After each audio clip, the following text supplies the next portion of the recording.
Ghouls just want to have fun. This is our special Halloween episode, and it is a video podcast? Videocast. It's a video, so we're doing a vlog / podcast for this very special episode for Halloween. So if you're just listening to this, there is a video that exists.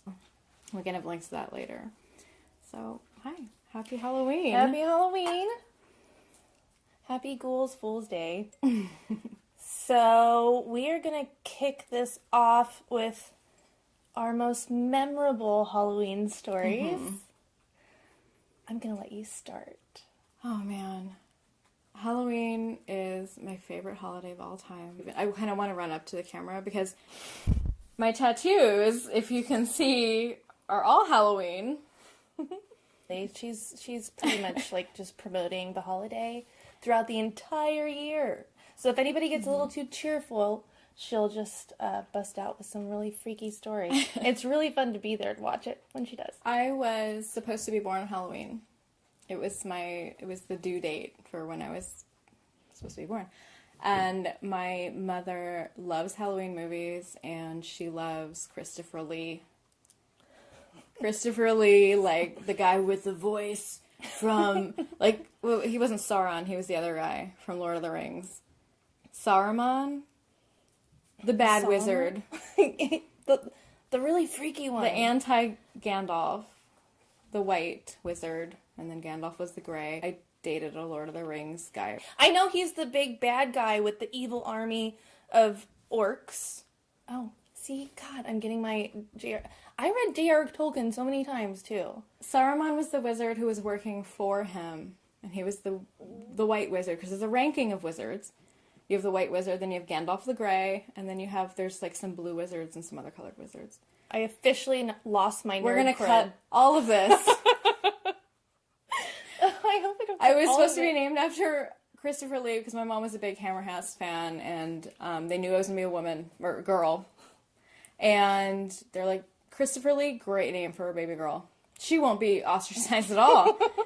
And then I was born after midnight, and then I was born on November 1st, which I guess is actually the spooky holiday. That's like the real Halloween. Right. That's the Sam Hain. You're going to piss off pagans now. No, Sam Hain. It's totally a Sam Hain.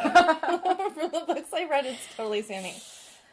All right. I'm sure we'll get wind of this. I think it's Zoe, but they saw a license plate on the way to the hospital, and they're like, Carrie, sounds good. You're already a disappointment. License plate it is, so awesome. Carrie was second choice. But Halloween memories. I never did a lot of trick-or-treating, because I didn't grow up in safe neighborhoods in Vegas. Oh. But I did dress up all the time, whether or not I was by myself or not. But I did have very elaborate, huge Halloween parties as late teens and even to this day. My favorite story, which I feel bad about now, because when I was like 19, 20, we had a Halloween party, and you know that game where they pass around the buckets of things, and it's like, oh, these are eyeballs from a homeless guy we found in the trash, and they're grapes.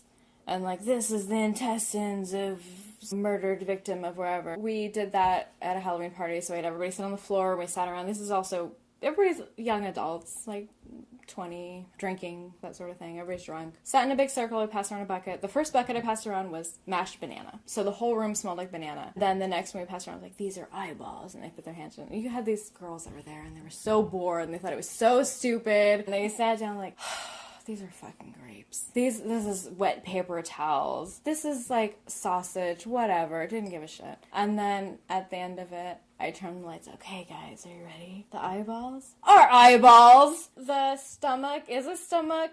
The intestines are intestines. Like, obviously not human, but just farm animals. We went to the Asian marketplace, and we had like sheep eyeballs, and then we had lamb intestines, and then there was a few vegans in the group.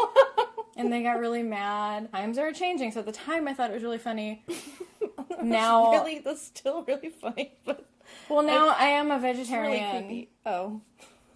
And looking back on it, I'm like, oh, I would be pissed too. It's a little wrong. It's still a good story. It's still a good story that I can't tell my children, I guess, one day. It's going to be a secret. They're going to know now.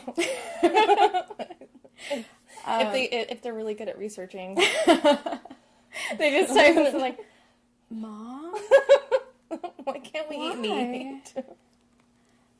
What about you? Did you celebrate Halloween a lot? Yes, I did. The day was wrapped around being able to binge on candy, maybe take a couple, sneak drinks of punch at the adult party. As a child?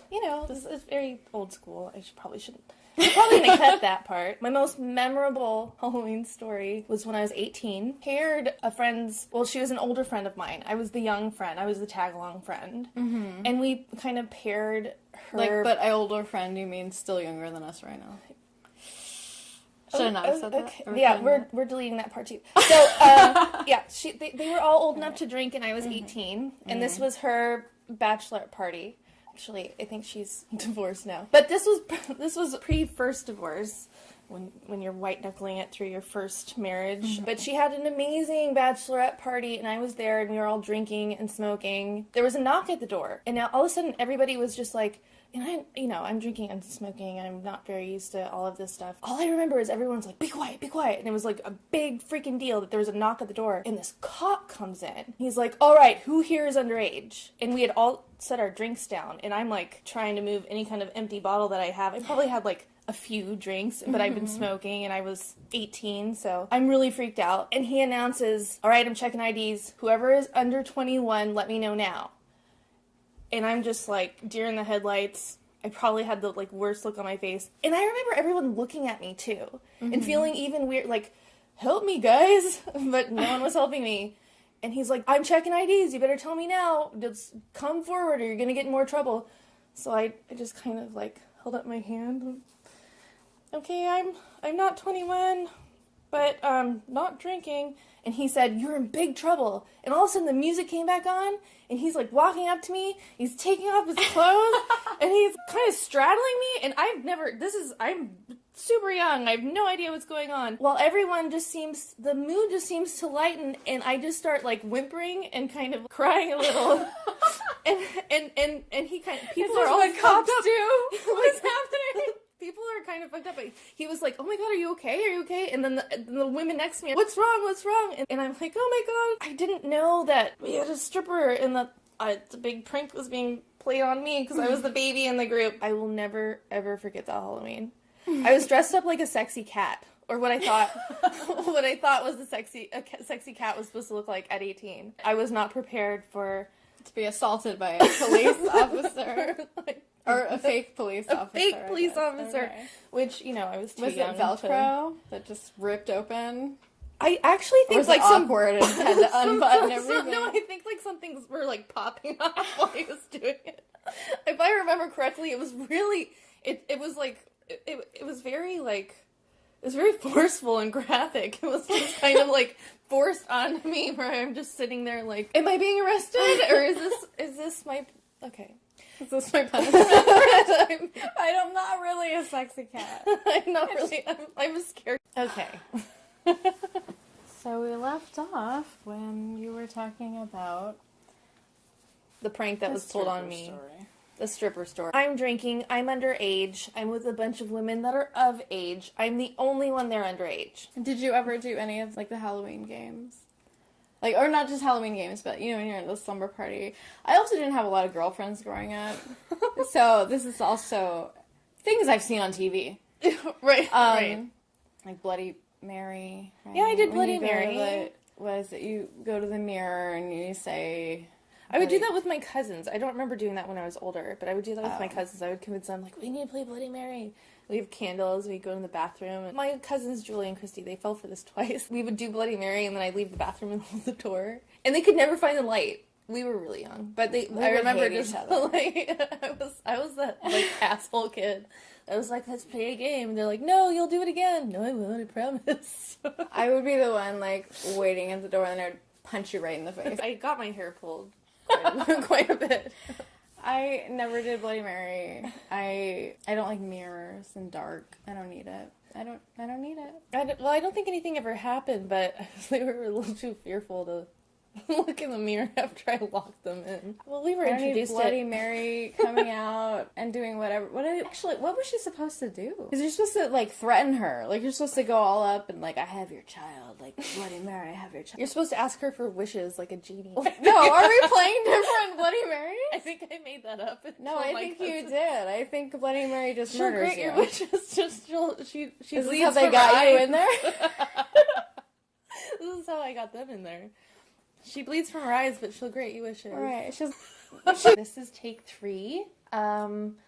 We had a bit of a technical glitch last time. There was a few technical difficulties. And why did we have those, Carrie? There was a lot of wine. There was a lot of cleavage happening. I want to start talking about your experience Which with one? the Clown Motel. The Clown Motel wasn't actually haunted. It's in Tonopah, Nevada.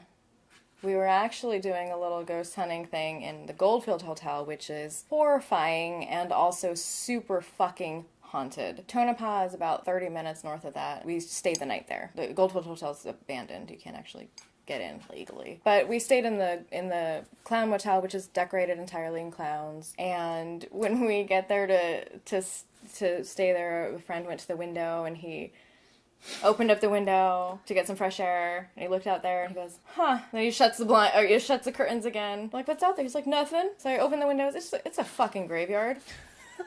The Clown Motel overlooks the graveyard. Serious Goldfield work. Hotel, in about 2002, 2003, we, some friends and I, it was about 6 of us in total, took a van to the Goldfield Hotel. We knew it was haunted. We had gone on a few little ghost hunting trips. We were young and stupid and didn't really believe in anything. So we get to Goldfield in daytime to kind of scout out the area. Didn't actually look that creepy. In fact, there's a schoolhouse in Goldfield that was way creepier. Then we go to the Clown Motel to, like, charge all our batteries and, like, get everything ready. So I had backup batteries for my camera, and yeah, it was all out. Maybe 1 a.m. we went back, because we knew there would be nobody. We go back to the hotel, and the entire vibe had changed. In fact, when we pulled up, we were like, is this the same fucking place? It just seemed so much darker. I know this sounds fucking nuts, but it felt like something didn't want us to get in. So one of the window panes was broken out. They're like, Carrie, you're the smallest one here. Crawl through that window and go let us in. I'm like, are you fucking out of your mind? And it was August, the Mojave Desert, 80 at night at 1 a.m. And we stuck our hand in the window, ice cold inside. This is an abandoned hotel with no electricity. There's nothing in there. It was freezing inside. There was 2 guys that were there. They were going to go pry the lock off. One of the guys needs to go cram himself through the fucking window. So, like, here you go. The only thing Tell that us was what it's like in there. The only thing that was locking the front door was a padlock with a latch over the front. Oh. So, and the doors were really old and wooden, and we had a crowbar. We had 2 pretty big dudes with us that went to the front door, and we didn't want to make too much noise, so they went, and then 4 of us went back to the van to kind of wait, and we were filming around the hotel. Mm-hmm. The whole time we were there was this cat following us, and the cat wasn't scared of us, and it got to the point where it creeped us out, so we were kind of like, shoo, get out of here, and the cat was just like, looking at, like, didn't give a shit that we were there, kept walking closer. We're trying to scare the cat away because he was freaking us out. The second I got the camera up, there was no more cat. I have my camera, and we can see his little butt print where he was sitting and watching us, and his little feet, and we see little paw prints in the sand, and then the paw prints were gone. Carrie, that was a all-white cat. And then the other friend of mine, Natalie, was like, are you guys fucking with me? Because the cat was completely black. And then so they were like, we can't get open the door, we're gonna unscrew the latch. I was like, alright, where's the screwdriver? We did bring screwdrivers too. Okay. Well, couldn't find it anywhere. We checked the whole van. I was in my backpack the whole time. I was the only person, I was riding shotgun the whole time. My video camera, the batteries were dead. When I first got there, I turned on the video camera, immediately died. And then the second battery died 5 to 10 minutes in. Kind of like what's been happening to Yes, us. what's been happening here. Well, the last thing, we couldn't find the screwdriver to get in. We'll go through the back. Again, we sent the 2 dudes go around the back. We were walking around the front, taking more pictures through the windows. There was this jingling kind of noise. I turned to... From inside the building? I don't know where it was coming from. So I turned to my friends, your keys away. Because I thought it was keys. Yeah, they're like, that's not us. I was like, what the fuck is that coming from? It was like this jingling, like, almost like really high keys on a piano, or like jingling. We were all getting really bad feelings. My friend vomited. And so the one guy comes back and he says, I don't know if we want to go in there. I don't know. he's like, I saw something. It was like there was like something on the marquee, and That's what you were saying last time when the camera cut out. this Don't go out. The other guy was also still trying to check out the back. I saw someone on the marquee. I don't know what it was. It had like red eyes. It was this black shadow on the marquee, and we're like, fuck you. And then you see someone on the marquee, and he froze, just fucking froze, turned white, and he's like, I saw something up there, but it was crouched down like this. And like gets into like crab walk position. Barely got any footage. I think total I had like 7 minutes of footage between the two batteries, and my 35mm completely manual camera had been set wrong. Everything was set wrong, even to the point where the film speed, where you have to like lift up the dial and turn it, had been set wrong. Of course, when I get the film developed, there was nothing. It was all black except for one little sliver of a photo at the very top. The Polaroids, almost all of them were black except for like 3, which clearly show something in the window. Don't want to say that it's like a ghost or that it's a thing. It could have been one of our reflections, but it's so, with everything else, to see one reflection of a figure in the window and not 6 of us was fucking weird. Freaked ourselves out. We didn't actually get in. We had really bad feelings after that. And when we get back to Vegas and we return the van, the person we returned the van to found the screwdriver in the glove box. I did not put it there. I don't see why anybody else would put it there. Because they didn't want to go in, and they were like, we're gonna in to get the screwdriver out of her backpack. The crowbar. And this crazy bitch is gonna make us go into this place. The crowbar I had... Put it in the glove box. And tell him the cat did it. Leave her camera on. Just do it. It's the only way she'll let us leave. The crowbar was actually my friend's uncle. She lived with her aunt and uncle. And she had borrowed the crowbar from him, and when she gave it back, he says, what the fuck did you do this? She's like, it's fucking bent. And so he put it on the pavement, and you could see it was, like, rippled, like, bent. And she goes, oh, shit, I'm sorry. She's like, we had these 2 guys, like, trying to pry off this thing, and they must have bent it. And he was, no human being could have bent this. He goes, you must have... fucking crowbar. Yeah, he's like, you must have run it over with a fucking truck. We all had nightmares. Like, we all had nightmares. A lot of nightmares where we were back at the hotel or stuck in the hotel. Was there a similar thread through the dream? That we were stuck in the hotel. Then we started reading about the lore of the hotel, and it's real fucked up. Well, it's built over an abandoned mine, first off. There you go. And the mine is in the basement, which is where we would have had to go through if we did go through the back. So it's a good thing we didn't go there, because we would have fallen down a vertical mine shaft. But it used to be a gold, like an assayer's office. So like the miners used to go in and say, like, is this real gold? But apparently the guy was real fucked up, and if it was real gold, and they were alone, he would kill them and steal their gold and throw them down the mine shaft. And then later on, it turned into a hotel. The brothel. The owner, George Winfield, he impregnated a prostitute. And then he kept her chained to the radiator in one of the rooms until she gave birth, which I don't know why he waited until she gave birth, but then he threw both of them down the mine shaft. Like a vortex to a different, like a parallel dimension. Like there's supposedly like a vortex behind the front desk area. That you zip through to the parallel universe. So That's standard. Cutting that. Okay, next week, what are we talking about? Hometown urban legends. Spooky things. Hometown spooks. Hometown. I don't even have a hometown. How am I supposed to do that? Can I just do San Francisco? Yeah, that works. I've been there for like 8 years. So, hometown spooky urban legends and hauntings. It sounds like the trajectory that we go on. Happy Halloween. Happy Halloween. We made it. Kind of. Is the camera still on? Maybe. Good God. I like the thumping that just happened.